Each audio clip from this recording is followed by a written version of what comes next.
మన ప్రభువైన యేసుక్రీస్తు వారి యొక్క పరిశుద్ధమైన నామములో మరొక కృపాదినములో కృపావాక్య ధ్యానాన్ని మనం చేయటానికి ప్రభు సజీవ లెక్కలో ప్రభు మనల్ని జ్ఞాపకం చేసుకున్నారు. ఆయన సజీవుడు కనుక మనము కూడా సజీవులుగా ఉండటానికి ప్రభు ఆయన మన కొరకు ఈ లోకానికి ఆయన రిక్తునిగా తగ్గించుకొని శిలువ మరణం పొందినంతగా మన కొరకు మరణించటానికి, మన యొక్క పాప శిక్ష అనేది భరించటానికి, ఆయన శిలువ మరణం పొందటానికి వెనకాడక మన కొరకు బలిగా అర్పణగా అర్పించుకోవటానికి యేసు ప్రభువారు ఈ లోకానికి వచ్చి ఆయన మన కొరకు ప్రాణం పెట్టినటువంటి దినముగా ఈ యొక్క దినము, మరి శుభ శుక్రవారముగా గుడ్ ఫ్రైడేగా మనము జరుపుకోవటానికి, జ్ఞాపకం చేసుకోవటానికి యేసు ప్రభువారు కలువరి శిలువలో తండ్రి చిత్తాన్ని పూర్తి చేసి చివరిగా ఆయన శిలువలో మరణానికి ముందుగా పలికినటువంటి 7 మాటలను ఈ దినాన మనము మరి గుడ్ ఫ్రైడే సందర్భముగా మనము ధ్యానం చేసుకోవటానికి, మన యొక్క సంఘాలలో, మన యొక్క సహవాసములలో ఉండటానికి, కూడుకొని ధ్యానం చేయటానికి మన కొరకు ప్రభు ఇవ్వబడినటువంటి దినం. ఈ దినములో మరి యేసు ప్రభువారు ఆయన యొక్క శిలువ మరణం ఎందుకొరకు, ఎవరి కొరకు ఆయన శిలువ వేయబడ్డాడు, ఎందుకు వేయబడ్డాడు, అందుకు కారణాలు ఏంటి అని దేవుని వాక్యం నుంచి మనం చదువుకొని ప్రార్థనాపూర్వకంగా మనము దేవుని వాక్యాన్ని మనము ధ్యానం చేద్దాం. పరిశుద్ధ గ్రంథంలో నుంచి యోహాను సువార్త 10వ అధ్యాయము 17, 18 వచనములలో ఉన్నటువంటి మాటలను మనం చదువుకుందాం.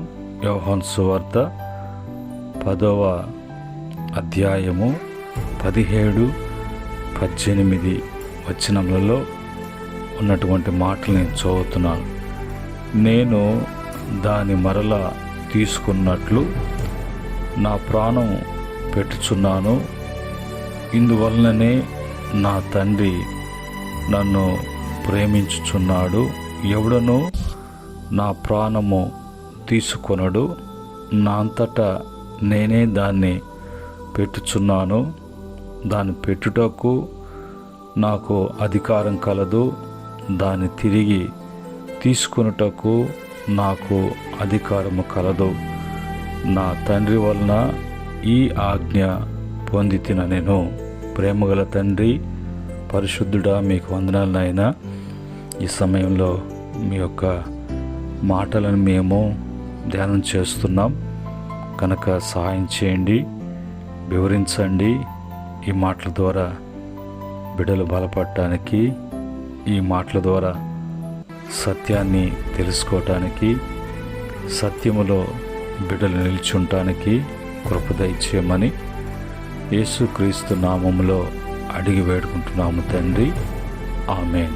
ప్రియమైన దేవుని బిడ్డలారా, ఈ సమయాన మరి చదివినటువంటి మాటల ప్రకారంగా యేసు ప్రభువారు ఆయన ఈ లోకానికి రావటానికి ఆయన ఎందుకు రావాల్సి వచ్చింది అనంటే, ఆయన ప్రాణం పెట్టడానికి, తన ప్రాణాన్ని పెట్టడానికి, మరణించటానికి, మృతి చెందటానికి, శిక్ష అనుభవించటానికి, తన దేహాన్ని మానవుని పక్షముగా మరి బలిగా అర్పణగా అర్పించుకోవటానికి శిలువ మరణ త్యాగం చేయటానికి అనేది మరి ఆయన చెప్తున్నటువంటి మాటల ప్రకారంగా ఇప్పుడు నా ప్రాణము అనేది నా అంతటా నేను పెట్టడానికి, నా అంతటా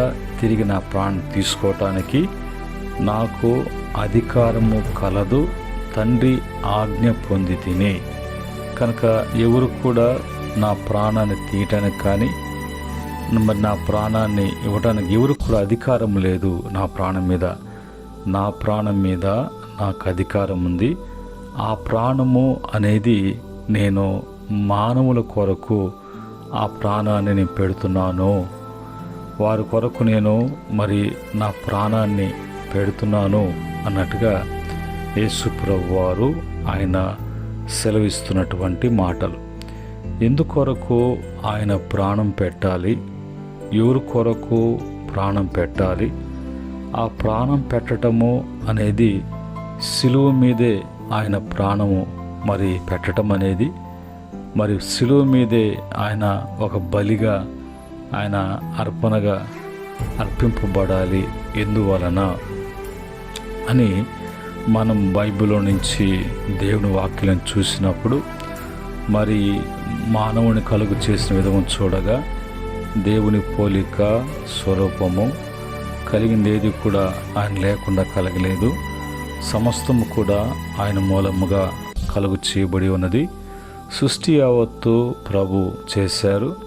చేసినటువంటి సృష్టిలో మానవుణ్ణి శ్రేష్ఠుడిగా ప్రత్యేకముగా తన పోలికన దేవుడు సృజించాడు. సృజించినటువంటి మానవునికి సర్వ హక్కులు, అధికారాలు, ఏలుబడులు అనేది మానవునికి అనుగ్రహించి సంతోషించడానికి, ఆనందించడానికి, సుఖపడటానికి, నెమ్మది కలిగి ఆయనతో కూడా సమాధానము కలిగి జీవించేటువంటి శ్రేష్టకరమైనటువంటి గొప్ప జీవితాన్ని, కుటుంబాన్ని ప్రభు ఇచ్చారు.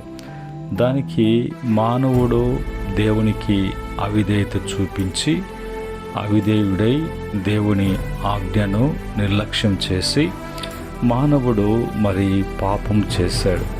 పాపం చేసినటువంటి మానవుడికి తిరిగి ఆ పాపాను బట్టి మరణము, పాపాను బట్టి నాశనము, పాపాను బట్టి శాపము, పాపాను బట్టి నరకము, పాతాళము, అధోగతి అన్నట్టుగా మానవుడు తెచ్చుకున్నటువంటి, మానవుడు కలుగు చేసుకున్నటువంటి దేవుడు చేసిన విధము చూడగా మానవుని పట్ల ఆయనకున్నటువంటి గొప్ప ఆలోచన, ఉద్దేశము, ప్రణాళిక చాలా చాలా గొప్పది. మానవుడు ఇది ఏది కూడా గ్రహించకుండా మరి ఆకర్షించబడ్డాడు.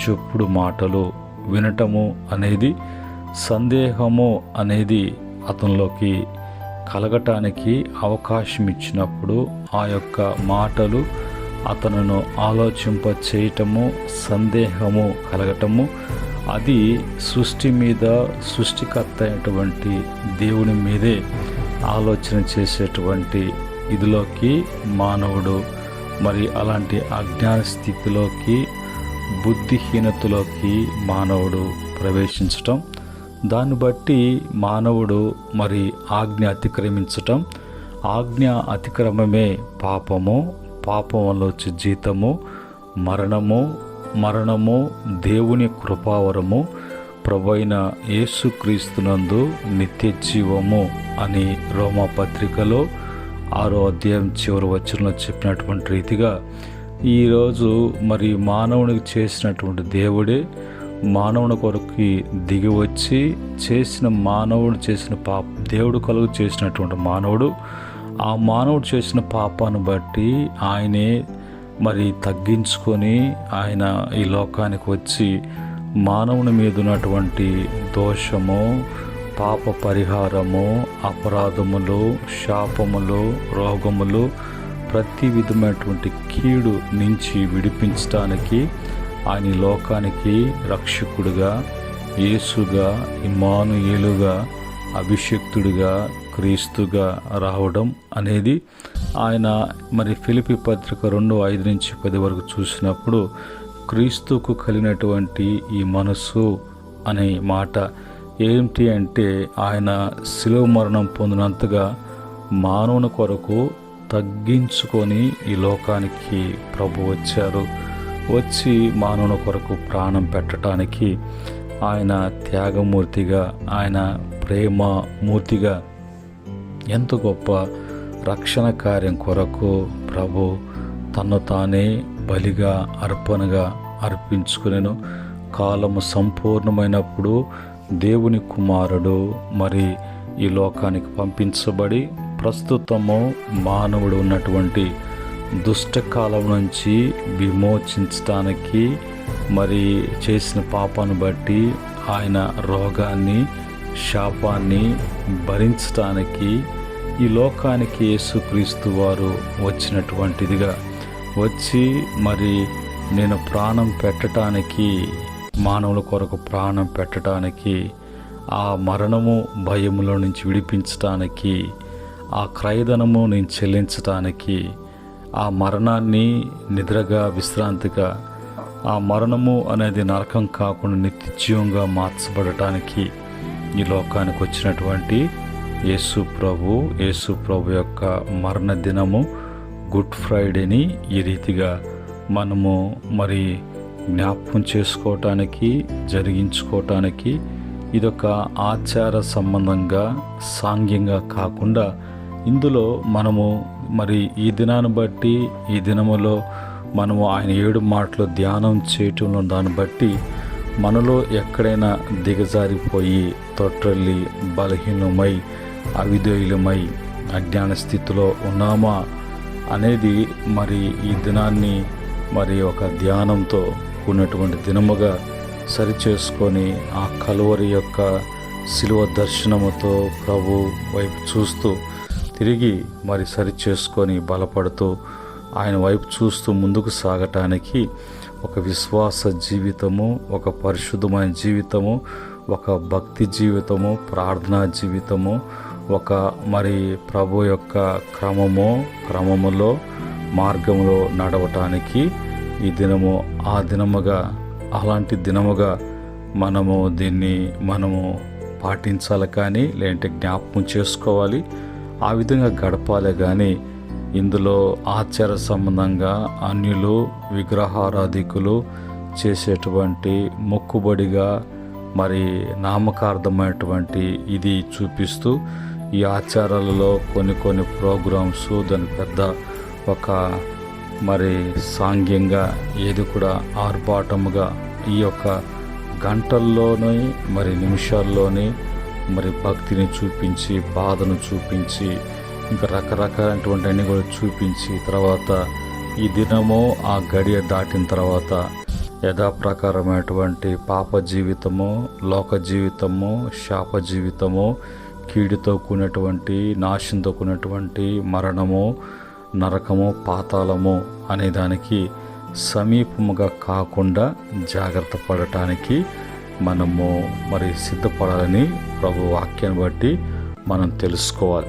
ఈ క్రమములో మరి ప్రభు ఈ లోకానికి వచ్చారు. ఆయన శిలువ మరి మరణం పొందారు, శిలువ వేయబడ్డారు.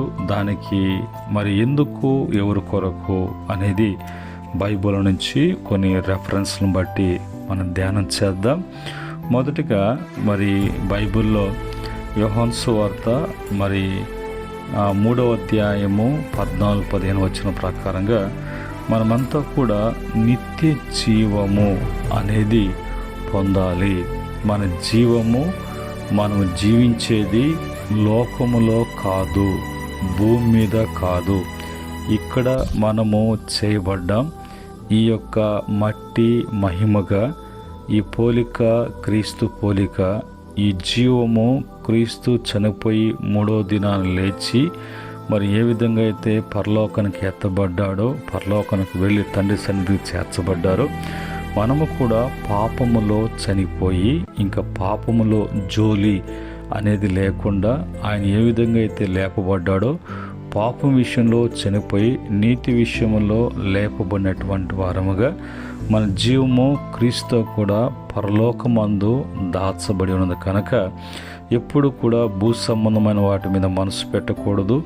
భూ సంబంధమైనటువంటి ఆకర్షణలకు ఆకర్షించబడకూడదు.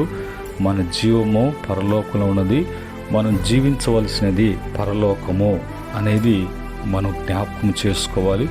అందుకొరకు యేసు ప్రభు రావడము, సిలువ మరణము పొందడము, అప్పటి వరకు సిలువ అనేది ఒక శాపగ్రస్తమైనటువంటిదిగా, శాపగ్రస్తులకే అది మరి సిలువ అనేది. అయితే ఎప్పుడైతే మానవుడు చేసిన పాపాన్ని బట్టి ఆ పాపానికి శిక్షగా ఆ శాపపు మరి సిలువను యేసు ప్రభు ఆ సిలువ మీదకి వెళ్ళినప్పుడు ఆ సిలువకు విలువ వచ్చింది. ఆ శాపము మానవునికి దీవెనగా మార్చబడింది కనుక ఆ సిలువ అనేది ప్రతిరోజు కూడా అది మన భుజముల మీద లేదంటే మన మీద మోపుకుంటూ క్రీస్తుని వెంబడిస్తూ ఈ లోకములో ఉన్నటువంటిది ఏది కూడా కాకుండా అలాగా ఆయన యొక్క సిలువ మనకు తెచ్చినటువంటి విలువ మన జీవితానికి మరి అది ఒక మార్గముగా మనము నిత్య జీవ ప్రవేశానికి ఒక మార్గము అనేది మనము వాక్యాన్ని బట్టి తెలుసుకోవాలి. తర్వాత ప్రభు రెండో మాటగా మత్తయి సువార్త 20వ అధ్యాయము మరి 28వ వచనము, అనేకుల విమోచన క్రయధనము కొరకు యేసుక్రీస్తు వారు ఆయన సిలువ మరణం అనేది సిలువ వేయబడడం చేసినటువంటి ప్రతి ఒక్క తప్పును బట్టి పాపాన్ని బట్టి అందులోంచి విమోచించబడాలి, విడిపించబడాలి. ఎలాగా అనంటే ఆయన రక్తాన్ని, ఆయన ప్రాణాన్ని, ఆయన దేహాన్ని మనకు మన యొక్క చేసిన పాపానికి ఆయన క్రయధనముగా వెల ఇచ్చి మనల్ని విడిపించి ఆయన ప్రాణము మరి వెలగా, ఆయన శరీరము వెలగా, ఆయన రక్తము వెలగా చెల్లించి క్రయధనముగా చెల్లించి మనలను విమోచించుట కొరకు యేసు ప్రభు మరి లోకానికి వచ్చి సిలువ మరణం పొందారు కనుక మనం విమోచించబడ్డాము, స్వతంత్రించబడ్డాము. మనకి ఏ స్థితి ప్రభు ఏ స్థితిలో ఉంచాడో ఆ స్థితిలో ఉండాలి. మనం విమోచించబడిన తర్వాత తిరిగి ఆ పాప జోలికి వెళ్ళకుండా ఇంకా మన మీద ఏ మరణానికి మరి అధికారం లేకుండా, ఏ యొక్క బంధకాలకి బంధించడానికి అధికారం లేకుండా విమోచించబడినటువంటి పరిశుద్ధమైనటువంటి యేసు రక్తం, ఆయన దేహం మీద మన శిక్ష అనుభవించినటువంటి ఆ దేహం, మన కొరకు ప్రాణాన్ని విడిచినటువంటి ఆ యేసు. ఇందును బట్టి మీరు ఇప్పుడు మీ సొత్తు కాదు, మీరు విలువ పెట్టి కొనబడినటువంటి యేసు రక్తము చేత మరి కొనబడినటువంటి వారు, కడగబడినటువంటి వారు, విమోచించబడినటువంటి వారు, క్రయధనం చెల్లించబడి మన మీద ఏ నేరములు నెపములు దేనికి కూడా మనం బాకీ అనేది లేకుండా అచ్చి ఉండటానికి అవకాశం లేకుండా మార్గము సరళం చేసినటువంటి యేసు యొక్క సిలువ మరణం. ఇది మనం తెలుసుకొని ఈ క్రమంలో మనము నడుచుకోవాల్సిందే కానీ వేరొక ఆలోచన ఉద్దేశాలు ఎప్పుడు కూడా మనకు ఉండకూడదు, రాకూడదు. వేరే మరి అతిక్రమించి ఏది కూడా చేయకుండా అలాగనే మరి బైబిల్ చెప్పేటువంటి మాట ఫిలిప్పీ పత్రిక 2వ అధ్యాయం 8-10 వరకు, ప్రతి వాని మోకాలు యేసు నామములో ఉంగునట్లుగా తమను తాము తమ యొక్క మరి తప్పులు మరి ఒప్పుకొని విడిచిపెట్టి ఆయన ఒక్కడే మరి మన యొక్క పాపాలకు ప్రాయశ్చిత్తము, ఎక్కడ కూడా హెచ్చించుకోవటము, ఎక్కడ కూడా అధికారాలు గొప్పతనాలు కాకుండా ప్రతి ఒక్కరు కూడా ఆయన వలన మనకు కలిగినటువంటి గొప్ప కార్యాన్ని బట్టి మనము ఎప్పుడు కూడా తగ్గించుకునే జీవితము, ప్రతి ఒక్కరు కూడా మరి మోకరించి మరి మనము వంగునట్లుగా తగ్గించుకున్నట్లుగా విధేయులుగా ఉండునట్లుగా ఆయనతో కూడా మనము నిత్యజీవం పోవటానికి ఇక్కడ ఒక క్రమము అనేది ఉన్నది. ఆ తగ్గింపు జీవితాన్ని మరి మనము జీవించటానికి మళ్ళా నేర్చుకోవటానికి ఇది క్రమము, హెచ్చింపు కాదు, తగ్గింపు దేవుని ఎదుట అనటానికి ప్రభు మరి మరణించటం అని జరిగింది. 4వదిగా రోమాపత్రిక 5:25 ప్రకారంగా మన అపరాధములు నిమిత్తము మన మీద ఎన్ని మోపబడ్డాయి,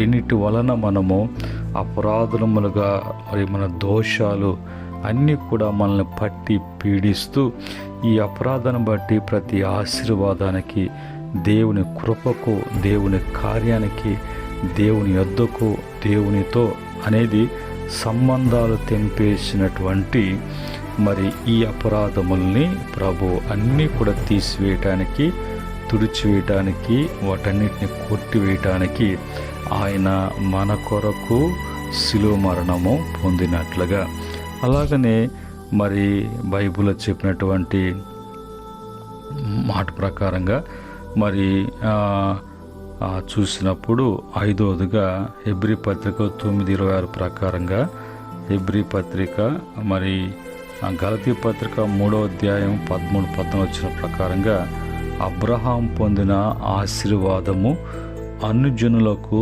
కలిగించుటకై.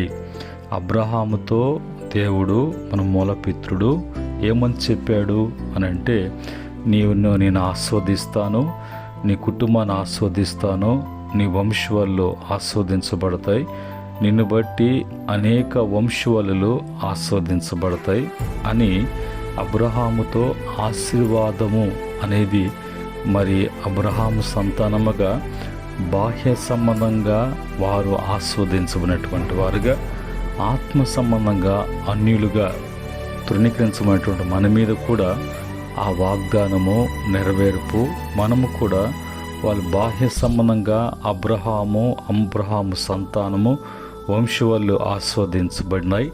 అలాగనే ఆత్మ సంబంధముగా యేసుక్రీస్తు యొక్క శిలువ మరణము బలియాగము ద్వారా, రక్తము చిందించుట ద్వారా మనమంతా కూడా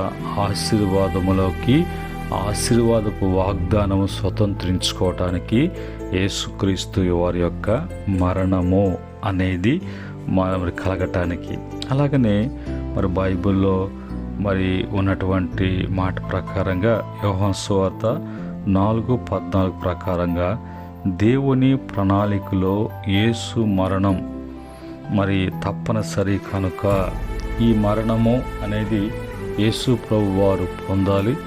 ఈ మరణం ద్వారా దేవుడు మన పట్ల ఏ ఆలోచన, ఏ ఉద్దేశము, ఏ సంకల్పాన్ని బట్టి మరి ప్రభు మనల్ని ఏర్పాటు చేసుకున్నాడో అవన్నీ నెరవేర్పు కాకుండా మరి మానవుని యొక్క అవిధేయత పాపాన్ని బట్టి జరిగినటువంటి ఆ యొక్క మరి అవిధేయతను బట్టి తిరిగి మరి అవన్నీ కూడా తండ్రి మన పట్ల ఏ ఉద్దేశము, ప్రణాళిక ఉన్నదో అన్నీ కూడా నెరవేర్చబడాలంటే మరి యేసుక్రీస్తు యొక్క మరణము అనేది తప్పనిసరి కనుక ఆ విధంగా యేసు ప్రభువును ఈ లోకానికి పంపించటం, శిలువ మరణానికి అప్పగించటం అనేది జరిగింది. అలాగనే మరి బైబిల్లో ఉన్నటువంటి మాట ప్రకారంగా ఎఫెసీ పత్రిక 2:1 ప్రకారంగా మనం అందరం కూడా మన పాపం చేత, అపరాధము చేత సచ్చినటువంటి మన జీవితాలని తిరిగి యేసుక్రీస్తులో వెలిగించడానికి, యేసుక్రీస్తులో బ్రతికించడానికి, మనము జీవించటానికి ఆయన మన కొరకు శిలువ మరణము పొందటము అనేది జరిగింది.